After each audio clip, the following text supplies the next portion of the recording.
Bonjour au 5e 3, je vous retrouve aujourd'hui pour la deuxième partie de la correction sur les nombres relatifs. C'est la deuxième séance qui en compte 3, en tout cas sur ce qui concerne le repérage dans le plan. Donc le repérage dans le plan, qu'est-ce que c'est?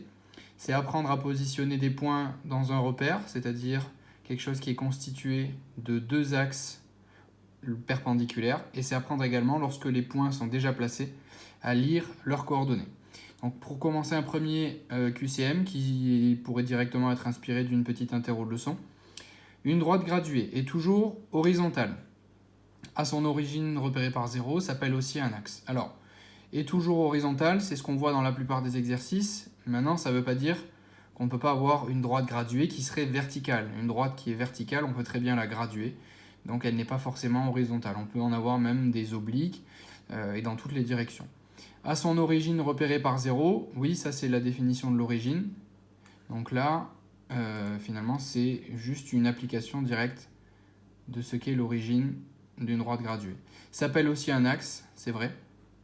Ça peut très bien être un axe du coup des abscisses. Ça peut aussi être l'axe des ordonnées.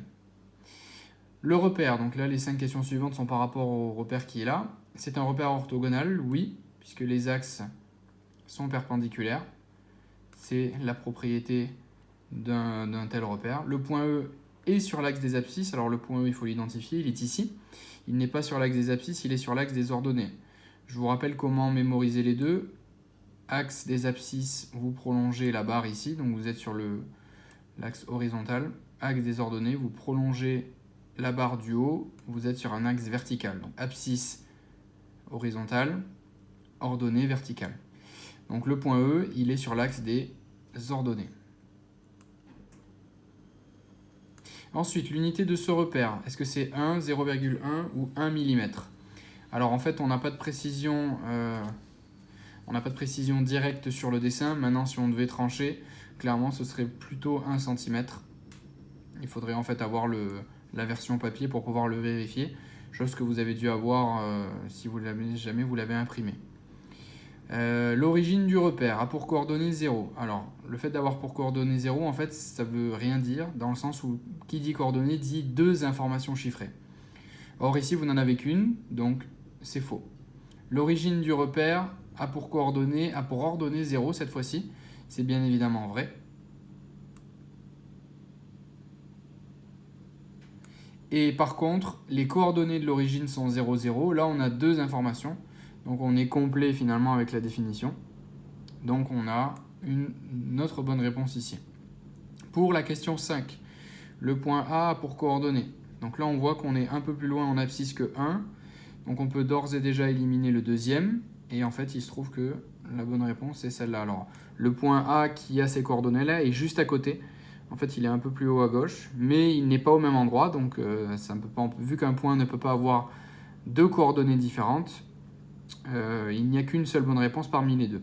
Quant à celle-là, moins 1,2, moins 0,7, la précision se joue sur l'ordonnée. On est bien à moins 1,2, mais en fait, l'ordonnée du point C, il y a une descente de 6 dixièmes et non pas de 7. Donc ça se joue à pas grand-chose, mais bon, ça ne peut pas être les bonnes coordonnées. Et enfin, la dernière, 2,80 pour les coordonnées du point E. En abscisse, ce n'est pas bon. Et la bonne réponse ne peut être que celle-là. Et pour le point D aurait une abscisse égale à 0. C'est faux, puisqu'il a une abscisse, en tout cas, qui est positive et qui est même supérieure à 3. Donc il se trouve que pour cette réponse, l'abscisse et l'ordonnée ont été inversées. Voilà pour le numéro 1. On enchaîne avec le numéro 2.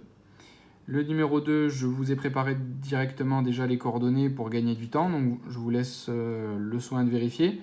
Je reprécise la même chose que tout à l'heure, l'abscisse est ici, l'ordonnée est là.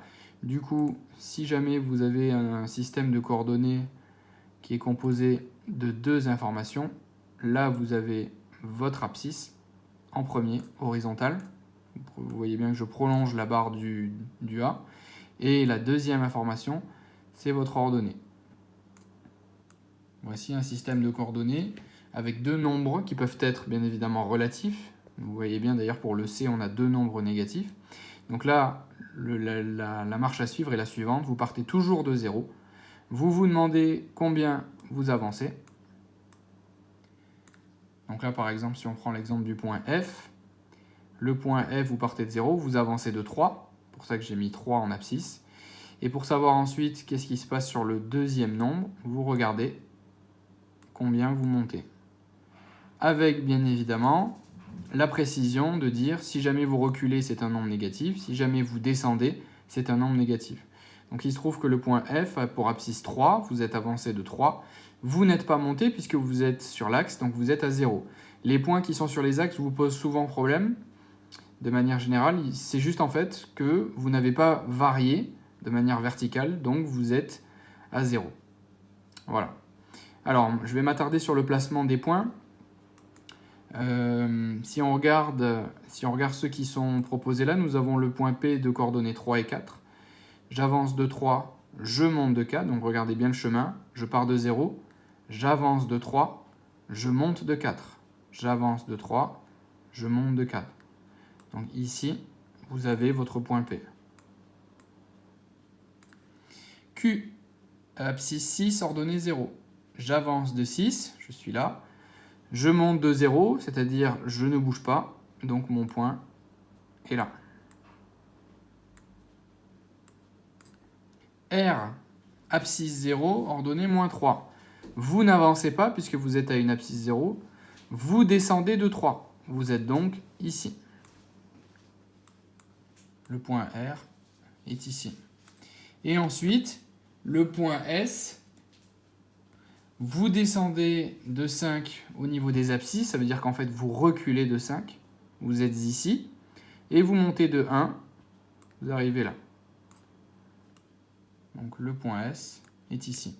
Donc la chose la plus importante, c'est celle que je vous ai répétée là-haut, ce petit schéma-là, très important à retenir, mais facile, si on connaît bien l'ordre alphabétique, chose que j'espère qu'il est le cas pour vous. Et ensuite, la chose importante également, c'est bien repérer l'unité. L'unité, ici, elle est assez simple, c'est un petit carreau.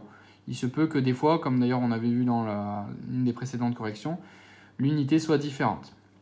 Voilà. Et le numéro 3, en fait, il est calqué sur l'exercice numéro 2, si ce n'est qu'on fait intervenir les nombres décimaux. Donc je vous laisse prendre le temps de regarder les coordonnées de ces points-là. Je vais de mon côté placer les 4 pareils qui sont en bas. Donc le point P, 0,31. Donc on avance de 3 petits carreaux. Donc là on est là. Ça c'est pour le point P. Le point Q, 1,90. Vous êtes quasiment à 2 et vous êtes à 0. Ça veut dire que vous n'avez pas bougé en mouvement vertical. Donc vous êtes ici.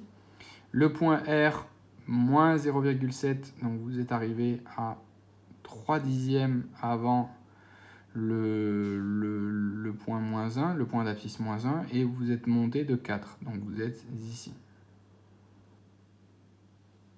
1, 2, 3, 4. R. J'essaye de faire au mieux avec la précision, hein, sachant que j'ai la souris, que c'est pas très pratique. Et ensuite, vous avez le point S pour terminer, d'abscisse 0, donc là vous ne bougez pas, et vous descendez de 8 dixièmes, c'est-à-dire que vous allez à 2, vous arrêtez à 2 avant le moins 1. Donc vous êtes ici, le point S. Voilà. Donc ça c'est pour la partie numéro 2. Je précise que je vous ai posé hier soir une petite vidéo sur Scratch qui est un tutoriel qui vous explique comment faire une fleur de losange, c'est-à-dire un losange qu'on a répété un certain nombre de fois en le faisant tourner et qui donne un dessin assez sympathique à la fin. Voilà, c'est quelque chose qui est totalement facultatif, hein, vous n'êtes pas obligé de le faire, mais si vous avez un peu de temps devant vous, que vous voulez faire autre chose un peu différent, voilà, ça donne une autre manière de faire des maths. Je vous dis pour ma part à lundi prochain, puisque comme vous l'avez peut-être vu dans votre agenda, le travail suivant n'est pas à faire pour jeudi, mais pour lundi prochain. Donc ça vous laisse une semaine de délai. Je l'ai posté hier soir. La raison pour laquelle j'ai décalé, c'est que j'ai rajouté 2 exercices. Comme ça, on termine cette séquence-là. Et vu qu'il y a un peu plus de choses à faire, je vous laisse une semaine, ce qui, je pense, quand même, devrait être suffisant. Voilà, je vous souhaite une bonne semaine. J'espère que cette vidéo vous aura été utile. Et puis, je vous dis à la semaine prochaine. Au revoir!